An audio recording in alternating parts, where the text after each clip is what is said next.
We're here today to give some clarity to the ULA debate. There's a lot of narratives and a lot of misinformation and a lot of confusion within even the real estate community and our own associates. So if we're confused, imagine what the community at large is. So today I'm trying to shed some light. I've done a lot of due diligence on my own with ULA, and I've come to learn that it's a very challenging situation. But Keith, Keith From's the lead attorney for one of the two lawsuits. They're called Fight ULA, fightula.com. So there's two major groups. One is Howard Jarvis, who's a well-known advocate. And then there's Keith's group, which is also known as Newcastle. So that's the two basic groups. There's only two. We'll get into what's going on with them, pros and cons, but I first want to introduce Keith. Keith started his career at Loeb & Loeb, a huge global law firm in real estate. He's now launched his own firm many years ago. And he's been a real estate developer in LA for many years, as well as brokerage for many years. So he's an all-around Angelino real estate guy. And he took this case on spec. So this is just a quick intro. He took this case on spec because no one else did, and he'll get into it. So I'm going to start with the first question and let you jump from there. Why did you take this on spec? And why was there only a 60-day window from when ULA passed to appeal it? So people can understand that at least. Okay. Well, as everybody knows, the ULA was a voters' initiative of the voters of the city of Los Angeles, and it was passed on November 8th of 2022. There is a statute called the Validation Act, which requires anybody who wishes to challenge the validity of a public act to do so within a very strict 60-day statute of limitations. If you didn't challenge it, if you didn't file your complaint within the 60-day period, then the action, whatever it is, as unconstitutional as it may be, as illegal as it may be, is deemed to be valid, and the whole public is stuck with it, okay? So on November 8th, as you know, the holiday season was coming up. We had Thanksgiving coming up, then we had Christmas, then we had New Year's. And the 60-day period was expiring on January the 7th. So this thing comes up, it's horrendous, it's going to kill the whole market, it's very unfair.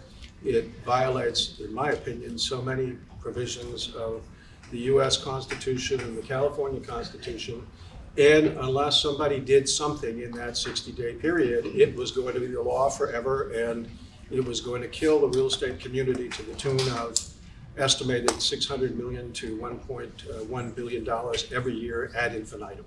Terrible, terrible, terrible outcome. So why you? Why did you jump in within 60 days? Well, one of the things that happened was during the pandemic, I was helping out a friend of mine, Jeff Costell, who's also in on this, Costell and Adelson, his firm, and they were doing reverse validation actions against the Water District of Coachella. And most lawyers have never even heard of reverse validation actions. These are the actions that you file within the 60-day period to try to invalidate legislation. So during the pandemic, I was helping out on these reverse validation actions, and that's when I learned about them. And he had done many of them. And I said to Jeff, you know, this is the biggest case that there's probably ever going to be in Los Angeles. It's huge. It's billions of dollars every year. What's the present value of $1 billion every year ad infinitum? You know, it's tens of billions of dollars. So we got to do something. And I felt that if we did it, then the real estate community would come and join us. If you build it, they will come, because somebody had to do it. It's like seeing a kid crossing the road and a car coming. You don't look around to all the other bystanders and say, you just jump in, you do it, and you worry about the consequences later. And that's what we did. We jumped in and we filed the lawsuits. I spent my Christmas holidays drafting this complaint, researching all the constitutional law, all the possible ways that this could be invalid, and put it in a complaint so that it was filed on January 6th, the day before the deadline. And we filed both in state court and in federal court. We prefer to be in federal court, but it's not guaranteed that you get to stay. So let me just stop you there. So over the last year now, you jumped into this, Yes. and you've been doing this on spec. So I've Yes. heard and read that it's been about $800,000 of time and more now, resources, yes. probably more. Yeah. So it's going to go on for a lot more time if you decide to continue this, which is part of the informative part of this piece. But before we get to that, let's just break down the differences, because before you say federal, state, I don't want to lose people in the weeds. There's two major parties fighting this. There's Howard Jarvis, who's sort of done this for a living, fighting back, and then there's your group. Can you sort of break down simply the major differences and why you think your Fight ULA group has a much better odds of succeeding? Okay. It's kind of the difference between getting a vitamin C tablet and a multivitamin that has the same amount of vitamin C in it, but has 15 different vitamins and minerals in addition to the vitamin C. Howard Jarvis is the vitamin C tablet. They have one argument, and one argument only, as to why this is invalid. They decided they were going to take a rifle shot approach. They have one bullet in their gun. They're going to aim their gun for the bullseye. The bullet's going to go straight through the middle of the bullseye, and they're going to win, and that's it. We took more of a much more multifarious approach. We said, okay, we like Howard Jarvis's argument as well, but we see 16 other different causes of action that have nothing to do with Howard Jarvis's argument. And that it's unfair, it's in violation of equal protection, it's in violation of freedom of speech, it gives, it unlawfully confers obligations on the county to collect money for the city that the county doesn't have any obligation to collect. So let's slow down, because I don't want to lose people. Yeah. So Howard Jarvis' bullet, let's, in layman's terms, what is he trying to do with this? Howard Jarvis's approach is that the reason the ULA came out was because there were three decisions, Court of Appeal decisions, and one California Supreme Court decision that basically said that Prop 13 does not apply if it's a voters' initiative. It only applies if it's legislators that are trying to pass laws or taxes that are in violation of Prop 13. I think everybody's familiar with Prop 13. That's the freeze of the property taxes. And Prop 13 prohibits transfer taxes, okay? And so this transfer tax, if the city of Los Angeles city council members had tried to pass this transfer tax, this ULA transfer tax, it would clearly be unconstitutional under Prop 13, because you can't do it. But there was a Supreme Court case, California Supreme Court case, called the cannabis case, Upland versus California Cannabis, where the California Supreme Court said that Prop 13 does not apply to voter initiatives. So that gave them the idea that they're going to do the ULA and they're going to do what they couldn't do before. So Howard Jarvis came up with the argument that that even though this Supreme Court case said that it doesn't apply to it doesn't apply to the voters' initiative, they took the position that the voters could not do anything more than the city council could do itself, because there are 4 words in the city's charter that basically refer to voters' initiatives. And so Howard Jarvis took the position that these 4 words limited the power of the voters in the initiative, that the city's charter limited what even the voters' initiative could do. The problem with their argument is it has been rejected by other courts of appeal where they'd made the exact same argument. So I think it's a clever argument. I think in a perfect world, it would probably be a winning argument. However, the counter argument that the courts of appeal have accepted, and I expect will accept again, is that they said that the right of the people's initiative is so precious to our democracy that one has to always construe every law in favor of its validity and against its invalidity.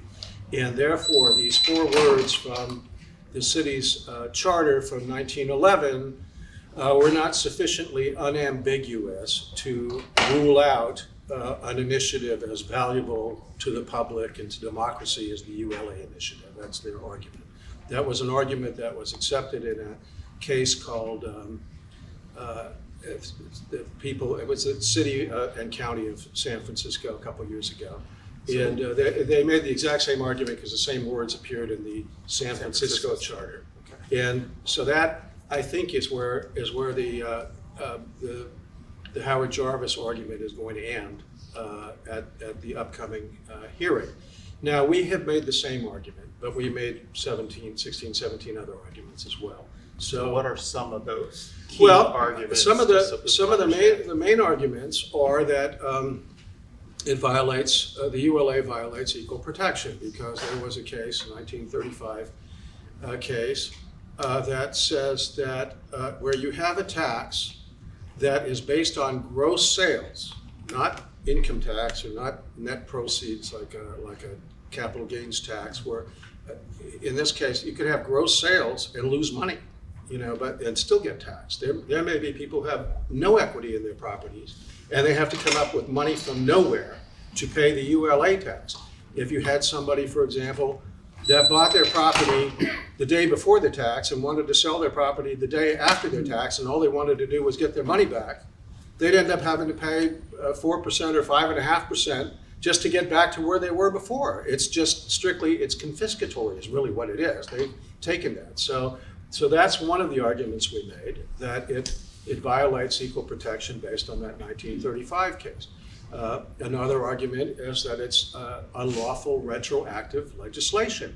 And I'm sure everybody in this room realizes and knows and has clients that would never ever have bought properties in Los Angeles, perhaps to develop, perhaps to fix and flip, if they knew that this thing was coming down the pike and any profit that they were going to make wasn't going to go into their pocket, it was going to go to the city of Los Angeles. And maybe even more than the profit they would have made, because the effect of the ULA has been to depress the values of those properties. So there is a principle under constitutional law that you cannot do things retroactively that have a retroactive effect unless the statute was specifically intended to do that, and that it had language saying that. This one doesn't have that language, so people just got stuck. Many people would have said, if I'd known this was going to happen, I would have bought my property in Beverly Hills. I wouldn't have bought it in Los Angeles. I wouldn't have taken out that loan that I personally guaranteed for millions of dollars if I knew at the end of the line I was going to get screwed on this deal by some tax nobody thought of. I've had people call me and say, I got really killed on it. I ended up having to sell it in an auction, lost a ton of money and all that, because this stupid law came out and it blindsided me. So that's another one of the arguments. A third argument, which I think is it's kind of counterintuitive, but I think it's a valid argument, is that this one violates people's freedom of speech, because it prevents you from recording a deed unless you pay an enormous amount of money if you happen to fall into the ULA. You have to pay at least $200,000 and maybe millions just to record your deed. Well, your deed, recording a deed is a publication. It's like publishing a novel. A deed has a ton of content in it. I mean, you can tell who the buyer was, who the seller was. Sometimes you can tell it was part of a Spanish land grant. You can tell if it's an interspousal transfer deed, you can tell that it was a divorce situation. You can tell that it has reservations in it. It might have parking easements. It might have oil exploration rights. It might have restrictions on access. It might have all kinds of things. There's a lot of messages. You can write a book based on what's in a deed. So it's content. It's expressive content. And when you put this kind of restriction on it, you are violating one's right of freedom of speech. It's not just a tax on the sale of property. It is a tax on the recordation of a deed, and it's preventing the recordation of a deed publication. So that was another argument that we made that I think is a good one. I mean, I think if it got to the U.S. Supreme Court, they'd look at it and say, yeah, so there. Another argument was that they've imposed this obligation and this cost and this liability on the County of Los Angeles to collect a tax that the County of Los Angeles has no legislative power or obligation to collect, to enforce, to litigate, to defend. And we sued the County of Los Angeles as well. And now the County of Los Angeles is having to spend county taxpayers' money to defend the ULA, and they get nothing out of it. And so we sued on behalf of the county taxpayers as well. Our clients are also county taxpayers. And so what the hell right do you have to spend our county taxpayers' money to defend a law that's unlawful, that's in violation of the Constitution, that the county gets no benefit from? So why should the county be spending money to litigate this? Why should they be spending money to collect it? Why should they be spending money to enforce it? So that's another one of our causes of action that we've thrown in there. None of this is covered by Jarvis. Jarvis has their one bullet, their one shot that has already been rejected by other courts, and there's no reason to think the outcome will be different this time. I hope it is, but there's no reason to believe it will be. So You've given us a handful of things, but there's 16 or 17 arguments. right, any argument we could think of, we threw in there. That's what you do. You got your shot, you fire all those arrows, and you hope one of them hits the mark or more. But that's what we did. All right, so that should give everyone some context on the different things going on. And I quickly wanted to interject at this point. You've heard that there's a hearing and there's multiple dates that have been rescheduled. The next one is October 23rd. There's nothing happening at this hearing. This is just the beginning and a starting point, which is also something that Keith can speak to. These things will be appealed multiple times. This is going to be months and then years if it goes all the way through. Nothing's going to be decided October 23rd. Well, it's not that nothing will be decided, but this is a long process. You have to understand where you're dealing with billions of dollars. The fight on both sides should be enormous. The real estate community should be fighting this thing to the death, really, because the labor unions certainly are.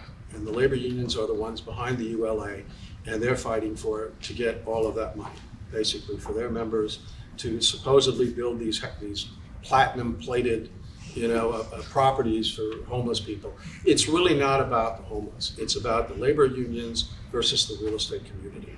And so We'll speak to that a little bit because I think everyone assumes it's for homeless and affordable housing. Homeless is just something to tear at one's heartstrings. That's how they got the votes, but that's not what's really going on. But also, wasn't there conversation that sort of contradicts the whole point of this, where now it was going to be applied towards rent forgiveness? Yeah, they have all different kinds of things. I mean, it's not, it becomes very, very political. Once, the city or the people that were behind this get their hands on the money, then it's a money grab. And plain and simple, it's a money grab. They sold it as the mansion tax, which was a misnomer right away because it applies to industrial buildings, to shopping centers, to office buildings, to every kind of real estate. It has nothing to do, but land, but gas stations, anything you can think of. But it was so emotionally compelling to say it's a mansion tax and only millionaires and billionaires who don't pay their fair share will be paying this. You won't be paying it. Millionaires and billionaires who don't pay their fair share will be paying it. So vote for this. We just need a majority, and the majority, none of you guys, the voters will ever have to pay for this.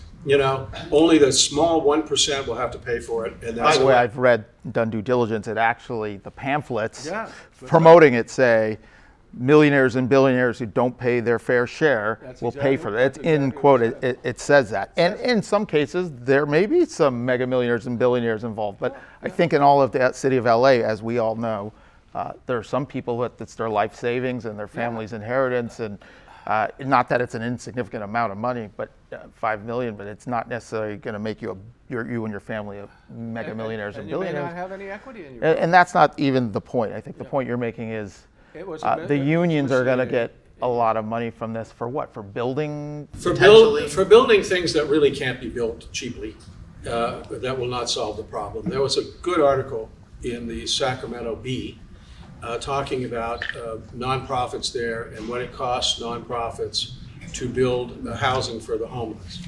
And they were saying that like a little studio apartment built by a nonprofit using government grants and all that in Sacramento cost over $600,000 to build, and you could buy a 5-acre ranchette in a suburb of Sacramento with a house on it and cows and everything for less than $600,000.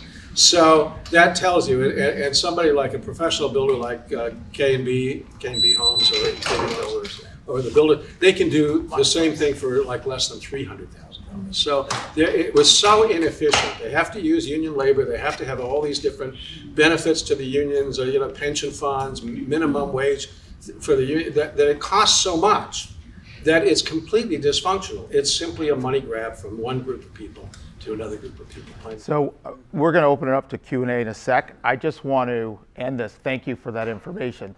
Obviously, not everyone will agree with Fight ULA. Not everyone will agree with ULA. I understand everyone's got different, various opinions. Some people may think the Howard Jarvis argument is better and support that. Some may hopefully we'll see that yours is a much better argument. I think what I want to say before we get into Q&A is just even talking to some of my close associates who are the most educated, informed real estate professionals, there's such misinformation. People think that there are billionaires and institutions supporting both of these lawsuits, and there is not, especially Fight ULA. So if we can't get our clients and our professionals and collaborate and galvanize the real estate community, this isn't going to go on much longer. They can only go so far on it. So that's going to be another discussion for another day with fundraising and options, but really wanted more today to be about educational. So other than that, is there anything you want to end with? Well, we'll open it up to people. I do want to say that it has been, so far, it has been a project that has been financed essentially by myself and by my colleague Jeff Costell, and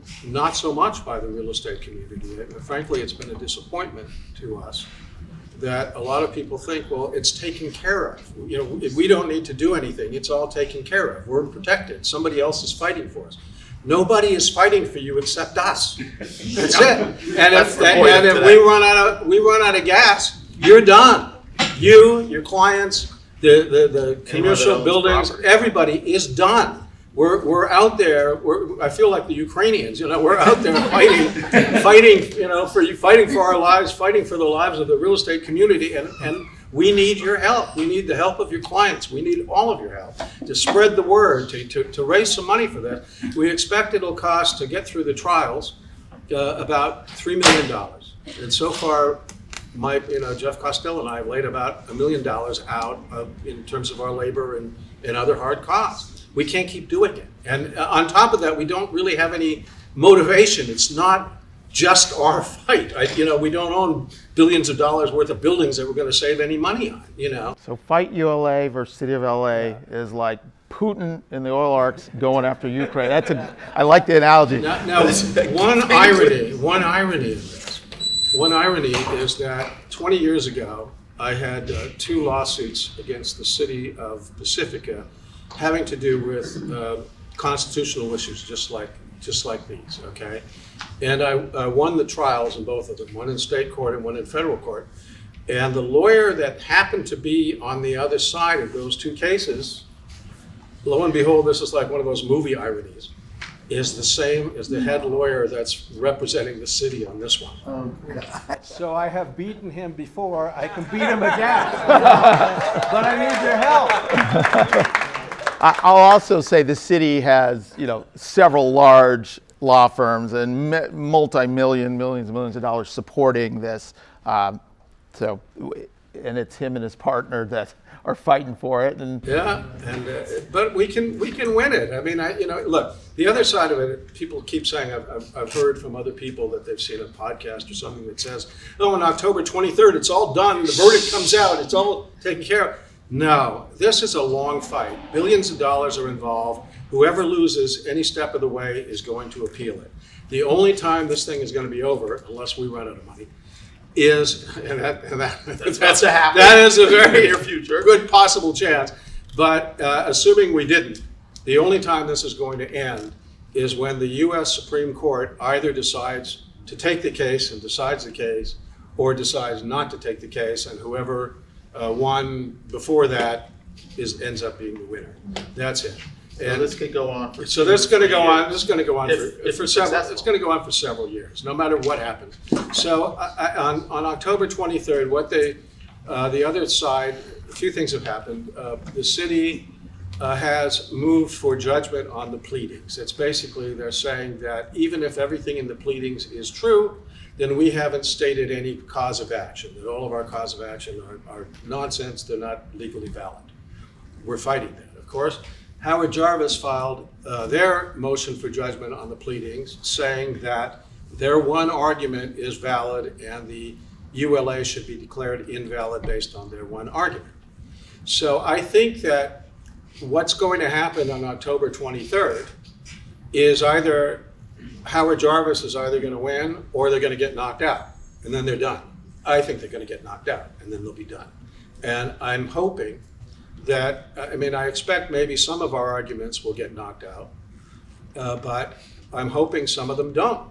And if they don't, if even one of them survives, then we're the only game in town. And we are the only thing standing in the way of the ULA being law forever and the real estate community being completely screwed from now until forever. So quickly, we'll get into Q&A, but I just ran an MLS search, sales over 5 million, and I didn't do any serious scrutiny here, but there was about 200 sales since April 1st. This is only in the MLS, so this isn't going to be most commercial stuff at all. It's really no commercial stuff. And it was about $2 billion. But at least 200 transactions, 400 agents were involved. Who knows, but I would say there's got to be 500 to 1,000 agents that are selling properties, at least one each year. I don't know, you probably would know better, but it's worth $5 million or more. There's a lot of people that can benefit, including all the people in LA that own properties that will be impacted by this. So hopefully, if you divide that up by hundreds of thousands of people, it's a small contribution, but this isn't about fundraising. So if there's any questions, Open it up. First of all, thank you for all you're doing. Super grateful, and I'll be more than happy to get any mail and help with clients at fundraising because it's incredible. you're stroking a check for $3 million, you said. Oh, damn. We're doing 150. But what is the chance that anybody's going to get their money back if you are able to overturn it? Their money back in terms of The ones supposedly the we ones filled out that that form, they put it in that. Yeah. Are you talking about the ones that already paid the ULA Correct. tax? Yes, Is it 50 Well, million or 70? if we win, they'll get their money back. they will. So that's Well, they still have to have done a few things that they may not be aware of. One is they have to have made their claim against the city within a 1 year period. Because if they haven't done that, then even if it's declared to be invalid, It's a great they won't get their money back. So everyone needs to tell their clients. Yeah, to tell them to make their claims. And what I would suggest that they do as 1 year from the sale, I assume, from the close. It's 1 year from the time. So everyone has an opportunity to contact their clients and tell them that. and tell them when they're doing the claim form, attach a copy of our complaint. Say, what are your grounds for claiming that you're entitled to get your money back? Say, these are our grounds, And I have a complaint. If anyone wants it, I can email you the actual official And I complaint. know it's 4% versus 0.5%. Has anybody done the math on how much transfer tax they've lost by not having these houses sold? Yeah, they You could probably do the math, roughly. I don't know that they've, Put it this way, this is rough cowboy math. In the MLS, which doesn't cover commercial, it said $2 billion of sales. We know roughly we're down about 50% volume, cowboy math. So let's call it 4 billion would have normally. So $2 billion on the, what'd you say, what's transfer tax? 5. So it's like half a point. Yeah, so that's a half point on 2 billion. I can't do the math right now. no, it's well, And that's the just ULA residential. the ULA is a lot more than what the Yeah. other transfer tax. Of course. The other thing, the other unintended consequence of this tax has been that the county taxes are getting screwed because whereas you would have reassessments on sales of say a big shopping center, a big office building, or something like $200 million building, Beyond the property and transfer. maybe that was being carried at $30 million because it had been transferred last time 20 years ago. Now the county's not getting those bumps in taxes, so they are losing on their revenue stream. It puts their own bonded indebtedness into some kind of jeopardy. Once again, the county is getting screwed by the ULA tax, Well, and and that's also another reason we're saying this is not fair. the whole ecosystem. Yeah. If you think about the Yeah. real estate ecosystem, all the jobs and revenues driven by all vendors, services, everyone, and the taxes everyone pays. I mean, the math, it's not good calculus. There's yet another problem, and the problem is, if the city gets away with this ULA, the county is planning on doing a 5% ULA. So meaning they're going to do two taxes? Two, so it'll now be 10.5% on this. You know, So talk, what do you mean by that? Because everyone obviously startled. Yeah. Is it meaning because of this situation, other counties are now saying we should do this? all throughout the country, Chicago's doing it, San Diego's doing it. This has been the latest thing for municipalities to latch onto. It's a great source of revenue. And it started at And ULA. it basically started here. It started in San Francisco too. They have one. Yeah. And now it's spread out. So this is the latest trend, and we have to stop it. We have to, because otherwise it goes everywhere. It just, can you imagine? The ULA is bad enough, but can you imagine if 10% off the top had to go in taxes? I mean, that's lenders won't lend. Los Angeles has become a pariah. So do you have a point in there for multi-units, because now all the numbers are off? Yeah. So we can't sell anything Right. because the income is there. They weren't able to increase the rents in 2.5 Right. 3 years. Yeah. And now if they want to sell, the numbers are off. You can't Totally, sell anything. and that's one of the arguments we made. That has to do with our retroactive argument, that we're saying, look, the investors invested Right, based invested. upon certain cap rates, based upon certain Metrics. income, based upon certain IRRs that they were going to get when properties were ultimately sold, and these were going to be the gross proceeds they got or the net proceeds. They didn't figure in having to give this kind of tax. It screws all the numbers up. The lenders made their loans based upon those assumptions as well. They're not coming back in. They don't want to be in this area. What's going to happen if the county comes in? They don't want to lend and take those risks. They didn't charge for those risks. And so it kills us in so many different ways. And if we don't stop it now, it will just be a contagion that wrecks the real estate community over the entire country. Are you saying that you think the process will eventually escalate to the Supreme Court and it'll end at the Supreme Court being deemed either constitutional or unconstitutional? I'm saying that there's enough money at stake in this, and if we're supported, we'll take it all the way. I mean, and either the Supreme Court will take the case or the Supreme Court will refuse to take the case, in which case the court beneath the Supreme Court's ruling will be the final ruling. But yeah, it's certainly enough involved that you would want to take it as far as possible. And then the second question is, once if it is deemed unconstitutional or it is shot down, then do you expect a large case with all the homeowners who have been victimized by this going back to the city or the county requesting, soon for their money back?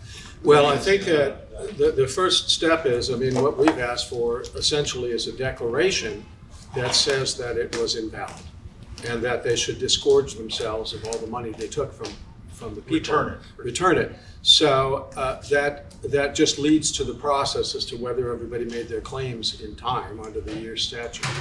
So if everyone made their claims in time under the year statute and we were to win and it was held to be invalid, then by the redress that we have asked for in our action, the city would have to give the money back.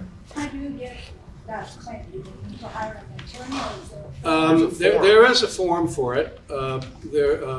There's a form. The city, has a form for refunds. It's basically claims. So you got some questions over here? Knowing this will go on for years. Well, years, I think it's 2 to 3 years guesstimate, if it went all the way. Yes. In the meantime, are they able to spend the money they're collecting? They are allowed to spend it. They have decided, it's interesting, initially, I guess it was the city controller or one of the people in the finance department there said, look, maybe you shouldn't spend this money because you might have to give it back and you might not have it.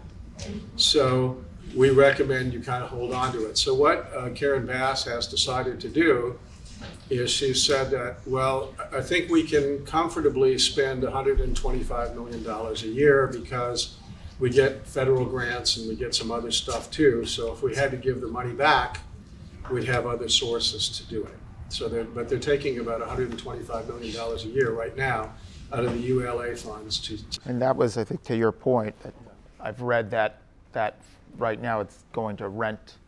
Yeah, it's different, pet programs, whatever, yeah.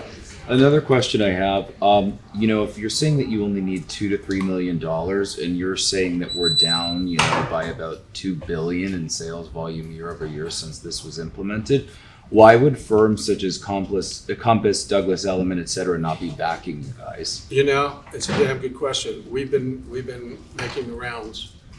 And what we get a lot is people saying, well, we think it's, you're doing a great job, keep up doing God's work, God bless you, and, we're right there, but don't expect us to give you any money, and that's been very, very frustrating. But wouldn't that also constitute like almost a charitable donation if they're donating to your cause? Well, sadly, Talk to it's I think Well, there's it probably might, a it lot might be of. more Association of Realtors though, and CAR. Good example. We went to CAR, and I would urge you to do this, because we went to CAR, we spoke to their top people, we gave them all the stuff and everything, they reviewed it, and they decided in their infinite wisdom that they were going to contribute $0. And I think that the people that pay them their dues, people like you, members of the CAR, should be petitioning them, saying, look, we pay you dues, you are to be representing our interests, you are to be defending us, you are to be helping us, and you're not willing to put in 1 cent to help this lawsuit that may be the only thing that stands in the way of this ULA. I think you guys should all be petitioning the CAR and saying, Do you have a Tuesdays website every or week, something? put some money we have fightula.com. Fightula.com. And the It's easy to resources remember. and addresses to whoever you recommend we take action to are listed? Well, right now it's the CAR, but I mean, we could start putting things on there. I mean, like for brokers, because we know that you guys are members of the CAR. Do that. But to your And the point, local associations. too. yeah, to your get point, more- to get more to your point, pieces out there. it was incredibly disappointing that they decided in their infinite wisdom that it was worth $0 to this fight. $0, nothing, not 1 cent. So, yeah, we've had that problem. Now, we've had some support from BOMA, the Building Office Management Association, which is like the largest association of commercial office building owners in the world, basically. And they have pledged, not a huge amount of money, but at least some, and their endorsement as well. Was that So- 26? Yeah, that was very recent. So we're kind of hopeful that maybe that will encourage some of these. The point of, for me, the motivation behind this was to start to alert people that, hey, the time is now. We're now at the 2-minute mark of the fourth quarter. This is it. If we don't get behind this and get support, they're going to run out of gunpowder and we're done. There's no fight. Yeah. And this isn't a guarantee that he's going to win. This is a very challenging situation. Getting tax laws changed, you ask any lawyer or anybody, it's a huge battle, but we might as well go with our best chance. So I was just wondering, thank you for the information. I'm sure all of us have clients that have houses that are valued over $5 million. The question is, what actionable steps can we take as agents? Maybe like an email or something of like what we can do. Is it start a petition? How do we start fundraising? Is it door knocking and asking people to sign petitions? So I think we should probably figure out how to contact the CAR. I'm going to be organizing some fundraisers that will be, it probably won't happen until after October 23rd because they're going to be tied up. So it'll probably be in early November. There's also at fightula.com, you can get behind it and donate right there. But I think we probably need to be contacting CAR, all the local boards. I'll organize that. Plus, the people that you know that have had to pay this ULA tax. Be sure anyone's client. Because, I mean, if they want to get that money back, this is it. This is their only chance to do it, basically, I mean, if Jarvis wins or we win, that's their only chance to do it. So I know there are plenty of people, look, the starting ante for people who've paid the ULA tax is $200,000. That's the minimum. Yeah. Some of them have paid millions of dollars. If they want to get those millions of dollars back, help us to help them. Basically, that's the thing. If somebody if they lost a couple $1 million in the ULA tax, it would certainly be worth chasing it with a couple 100,000 to try to get it back. But anyway. I think, from my experience, we need a form letter from the organization resolution that we can all get addresses to. Okay. And sign it as a unified letter. Two, I think it would be great if we got a title company to give us all of the people that have been impacted by this and send them letters in support of supporting you. Happy to gather some volunteers to do this. Please. It's easy to find that information online. So, and then the worst case scenario, maybe also set up a meeting with other offices and brokerages with our board. We have Matt Ogden, who is the president of MLS. We could arrange a unified group of agents and offices to meet with the board, and if they're unwilling to listen to us, I am very interested in protesting. Well, come talk to me after this, but that'd be wonderful. Any help we can get, because I can't do it myself, and he can't do it himself. We understand the legal fight that's being done on it, and like Monique was alluding to, it's more so the messaging, right? So the highest inventory of multi-million-dollar properties are already in independent municipalities that are protected, right? Beverly Hills, I understand Bel Air and Brentwood and all that. But how do we fight the messaging standpoint of the city of LA getting those residents on our side? You said it best. There was a problem with messaging, just saying that it's from the mansion, from the millionaires and billionaires. So what's being done on the side of messaging? Because I think that's the biggest front. It's not people in Beverly Hills that you're going to get on your side, Marina Del Rey, Culver City. How do you get the city of LA, the people that are actually voting? And I think that's the biggest front for the messaging. Well, I think that from our standpoint, I mean, we're more focused on the legal part. They're not in the message. That's our job. I didn't know whose side. I didn't know if there's a firm or something that you guys are connected with in terms of the fight on the messaging side. No, because the They need the money to messaging fight side, the legal unfortunately, side. isn't going to help us. I mean, it's the messaging that we're getting across is to the courts that it's invalid, that it's unconstitutional. It's not really a political message we're making. That's a different thing, and that's it's a very hard message to get across, frankly, because for the same reason that the ULA passed. It was a very compelling message. Millionaires and billionaires do not pay their fair share. You won't have to pay a penny. Make this 1% solve our homeless problem. That's a very compelling argument. How do you argue against that? It was wrong. It was a lie, but it was very compelling, and they got 57% of the vote. So I think from a political point of view, it's a difficult one. I think, to say, look, it's all a bunch of lies, that it wasn't just millionaires and billionaires, it wasn't just mansions, and there are a lot of people that are selling properties that don't have any equity in them or lost all their equity to the city of this. Or that, the fix and flippers, the house builders, a whole bunch of other ones. So I think an answer to you is there's a humongous billion-dollar PR machine behind the city. This PR machine is him and Jim, and now I'm trying to help. So if every person here could spread it to, if they believe in it and agree with it, go tell your 10, 20, 50 close people. Any other agents? I mean, we have thousands of agents. And get on press and get on social media. Spread the word. Like Organic, our guerrilla marketing and getting the word out. And really, the big Jarvis thing gets knocked out like you assume they might, would there be sort of, an internal fusion where you guys work together to push it forward? No. Jarvis they have their own approach. They've based their own fundraising on their issue. I think the cases have been consolidated so that they're all tried at the same time. And we did file a brief in support of Jarvis's position, basically to say if they got kicked out on that one issue, here's a couple other issues they could amend their complaint to join in on. But they seem to be pretty focused on their own program. I don't think they really look at us as being helpful to what they're trying to do. To a certain degree, there's a bit of competition in terms of the fundraising, because if somebody pays money to one of the legal funds, it's money they don't have for the other one. So Jarvis, I think, has been trying to persuade people that their silver bullet is the winning approach and not to spend any money on anything else. We feel that we've got Jarvis's silver bullet in our revolver as well, but we have a whole bunch of other bullets in addition to that. And so we think that people should be supporting our lawsuit. We have another question from a very special guest, Dave Ravitz, the best man at my wedding, and Lauren Ravitz, who set me up with my wife. Very special. Hello. In terms of potential client getting their money back if when you win the lawsuit. You know, there's been situations where, you know, instead of the seller paying this ULA tax, the buyer pays the tax, and the purchase price is reduced accordingly.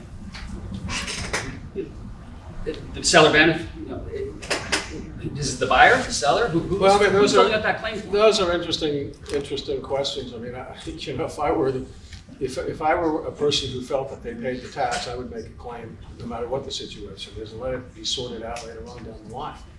The buyer officially paid for it, but it's really a seller cost. Yeah. I mean, that's the way I would do it. I'd fire my claim off, and if the city disputes it at that point, then you say, look, this was just really an indirect way of having to pay that. Somebody had to pay it. It got paid, and you have to give it back. And we'll decide how it gets split. Let's both buyer and seller. Yeah, well, they might, but they pay it back once, and that's it. They might say, you guys work it out. Here's the money back.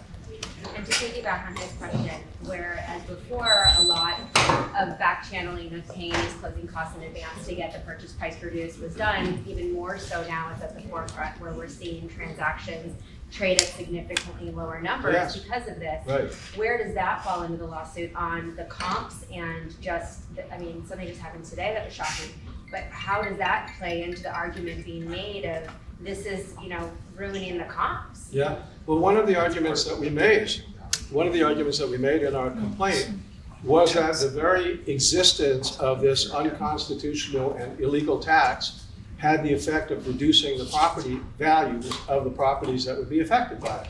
And it clearly does. And that there's two kinds of challenges. There's a facial challenge to the validity of tax, and then there's what's called an as-applied challenge. So if you are a person who has been personally affected by this tax in the way that we've just discussed, then you could file your own lawsuit. You know, and it's not based just on what we're doing, but you're saying you might use all the same causes of action, but saying I got hurt by the tune of $10 million or whatever it is because of this and that. I mean, and we could help people with that. Either I one. was just going to say, my understanding is the federal courts are saying that it's not the proper venue to argue that it's unconstitutional. So I'm wondering, like, how are you battling that? Yeah, we had filed the action, as I said, in both state and federal court, and the federal court decided. When I said the federal court, it was the district court, which is the lowest court of the federal system. Decided based on a three-pronged test that this is a case that should be argued in state court. They didn't rule on the merits. We feel that they made a mistake, that they clearly made a mistake on the third prong. And they might have made a mistake on the first prong too. But we got one prong, they got two prongs. We think it should have been the other way around, at least, if we didn't get all three. So we are appealing it to the Ninth Circuit. And that's what's going to happen.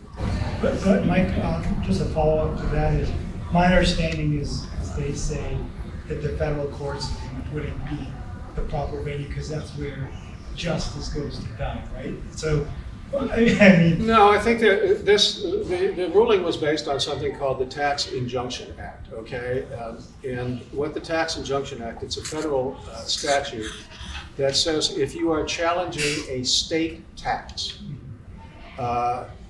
you cannot do it in federal court. However, the definition of what a state tax is depends upon a three-pronged test.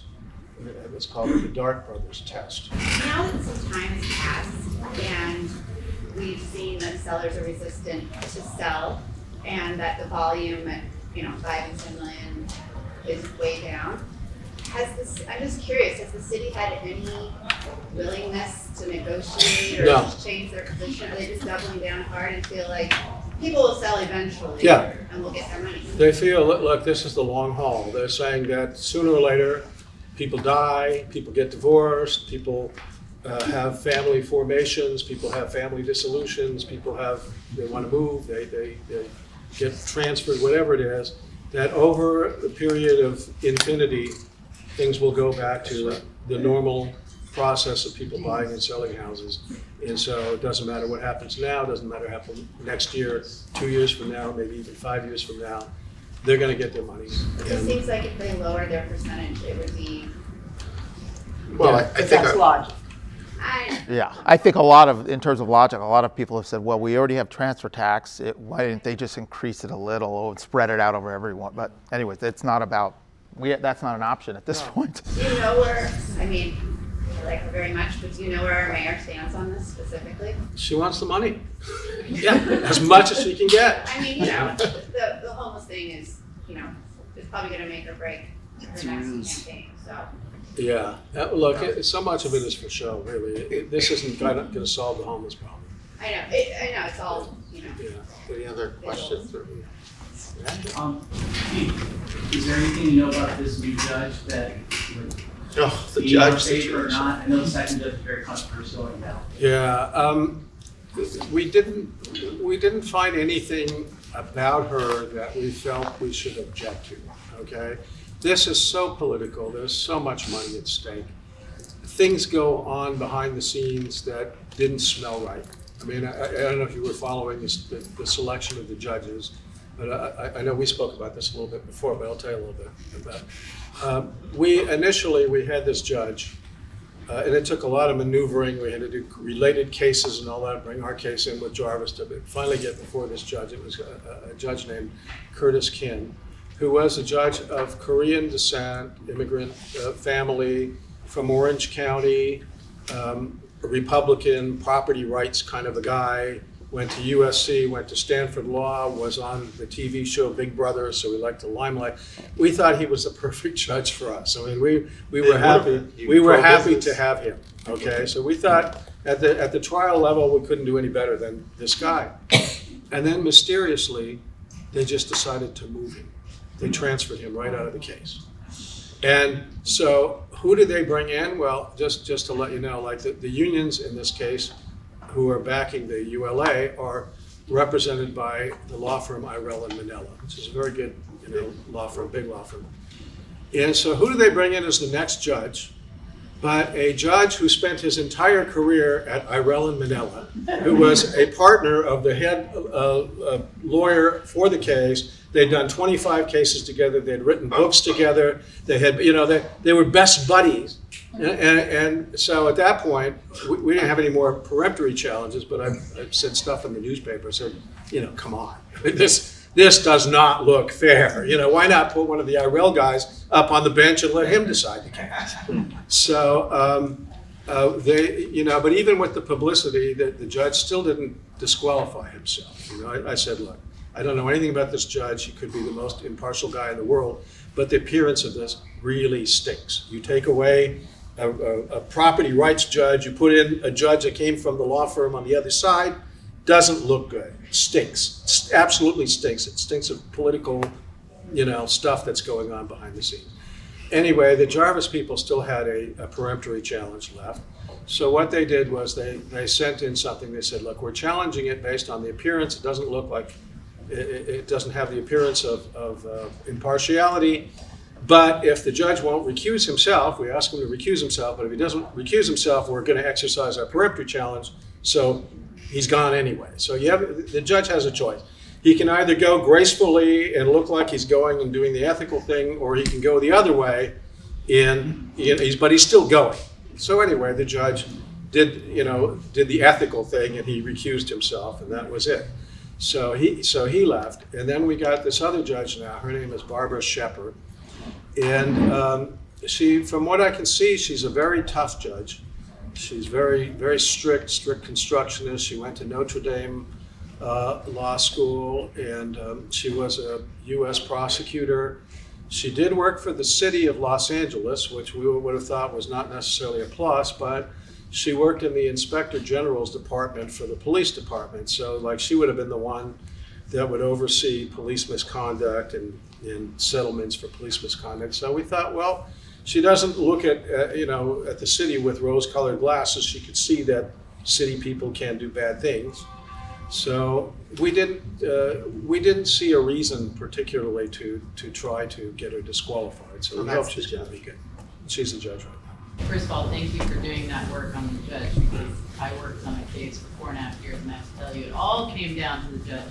and then we got the woman bill, it was in our benefit, so may that be the case here. I hope so. Yeah, my question is, in New York, as you know, we were just talking about this, they have something similar. How do you feel your case compares to then, of course, in San Francisco, you know, it was upheld that they had to pay this, so how do you feel we're doing comparatively? I'm sorry, is your question vis-a-vis New York or vis-a-vis San Francisco? Well, let's start with San Francisco, because New York, it's already, you know, that's part of, I think, the challenge with our brokerage here, is that they're saying, you know, it passed in New York, eventually, you know, I think it was 6 to 7 years it passed in San Francisco. So how can we feel that this case with you is different? Well, for one thing, I mean, we're making different arguments that were never made before. There were cases in San Francisco, for example. Well, I don't want to get into the weeds of it, but the bottom line is we're making arguments that were not made in those cases. And as far as New York is concerned, and New York law is concerned, I mean, I couldn't even comment on that. I just don't know New York law. But as far as the San Francisco thing was concerned, we're making arguments that haven't been made, that were not made in there. So hopefully they will resonate. And it's going to be a battle. Yeah. It's challenging to do this. No matter if they get $5 million, it's going to be challenging. And to your point, maybe in New York, they didn't fight to support people such as yourself enough, you know, and maybe this is where we do have to call to arms. I think we do. Like one thing that, you know, organized labor by definition is organized. They were planning this for a long time. They organized to do it. The real estate community, which includes industrial buildings and shopping centers and hotels and farmers and residential agents and all different kinds of people who all have the common interest in not having this ULA, they did not get together. They did not organize. And so they rammed it through. And I know a lot of people, when the ULA came out, said, they were shocked. They're like, what is this? Where did this come from? Well, you know, why didn't we do anything to stop it? And now that fight was lost. Now this is the only fight we got left. And I'm saying, organize.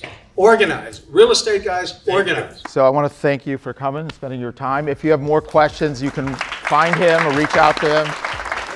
Thank you all for your questions. I will get more organized after October 23rd and send out information, but you can always feel free to contact me and go to Fight ULA to find more about what they're doing. And thank you, that was awesome. Thanks for being here. Appreciate it. I am what I am today, 'cause I